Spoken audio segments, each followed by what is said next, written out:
let's dive into one of those simple, everyday puzzles you can find right in your own kitchen. It's something we've all seen a million times, but have you ever really stopped to think about it? This is the ice cube paradox. So here's the big question. Picture this. You've got the air in your room and a glass of water, both sitting at a comfortable 70 degrees Fahrenheit. That's about 21 Celsius. Now you drop an ice cube in the water and you set another one on the counter. Why is it that one of them just vanishes in minutes while the other one seems to hang around forever? And we're not talking about a small difference here. It is dramatic. I mean, the ice in the water is in an all-out sprint to disappear, while the ice on the counter is just, taking a slow, leisurely walk. And right away, that's a huge clue that there's something more going on here than just temperature. Okay, to really crack this mystery, we need to set up a fair fight. So let's imagine our own little experiment. A clean, simple race between two totally identical ice cubes.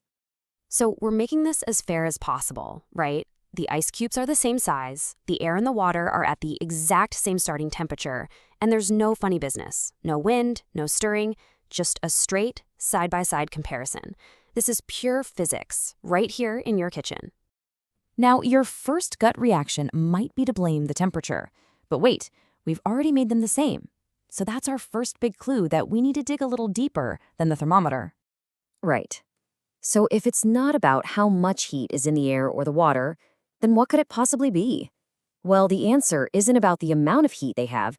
It's all about how well they can deliver that heat to the ice cube. And this right here is the absolute key to the whole thing. It's all about speed. It's about efficiency.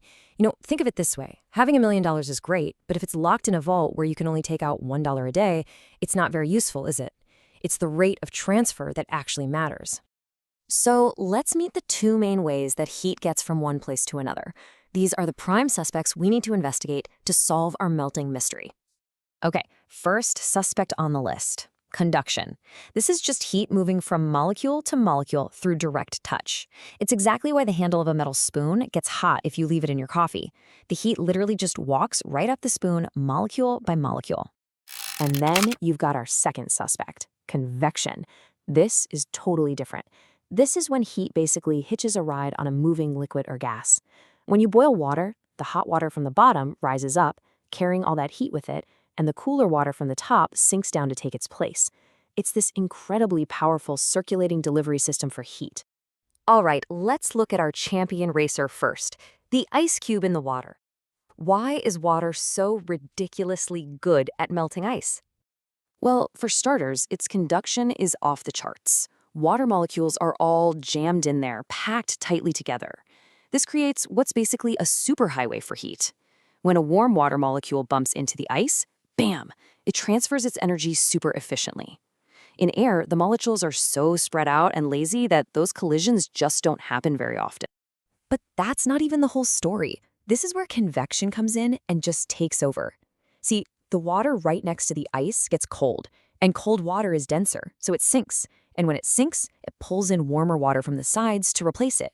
This creates a tiny, self-powering engine, a little conveyor belt that is constantly bringing fresh, warm water right to the ice cube's doorstep. And there's one more kicker. Water is not just dense, it's also amazing at storing heat. Think about it. A small bucket of water can hold way more heat energy than a huge room full of air. It just packs a massive thermal punch. So every little drop that touches the ice delivers a ton of energy. Now, let's check in on our other ice cube, the one just sitting on the counter. Why is air such a terrible partner in crime when it comes to melting? Well, for all the reasons water is great, air is not. Its molecules are super far apart, which makes it a horrible conductor of heat. In fact, it's such a bad conductor, we call it an insulator. As the ice chills the air right next to it, that layer of cold air just kind of sits there, like a little invisible blanket, protecting the ice from the rest of the warm room. So when you put them head to head, it's not even a contest. In every single category that matters for moving heat, conduction, convection, energy storage, water is an absolute champion, and air is, well, it's just not. It becomes really obvious that one is a high-speed heat delivery system and the other is a natural insulator. Okay, but let's throw a wrench in the works. What if we decide to interfere? What if we start stirring the water, or we blow on the ice cube that's sitting in the air? Well, what you're doing actually has a pretty cool name in physics. You're creating forced convection. You are manually forcing that fluid, the air or the water, to move around, and believe me, that changes the game completely. By stirring or blowing, you're physically ripping away that comfy insulating layer of cold fluid and force-feeding the ice a constant supply of fresh, warm molecules. This just supercharges the whole process. It's exactly why blowing on hot soup cools it down faster. You're not making your breath colder. You're just accelerating the heat exchange. And the ice melts way, way faster. So let's put all the pieces together. I think we can finally close the case on our melting ice cube paradox. And the verdict is crystal clear. Air basically acts like a bodyguard for the ice. It's an insulator, protecting it with its terrible conduction and barely there convection.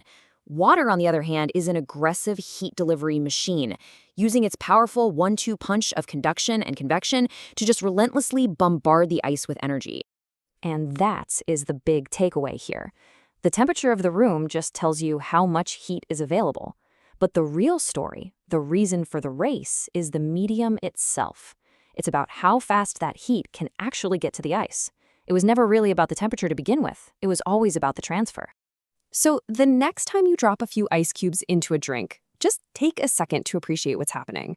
You're not just cooling down your drink, you are watching a beautiful, real-time demonstration of physics in action: conduction, convection, and thermodynamics.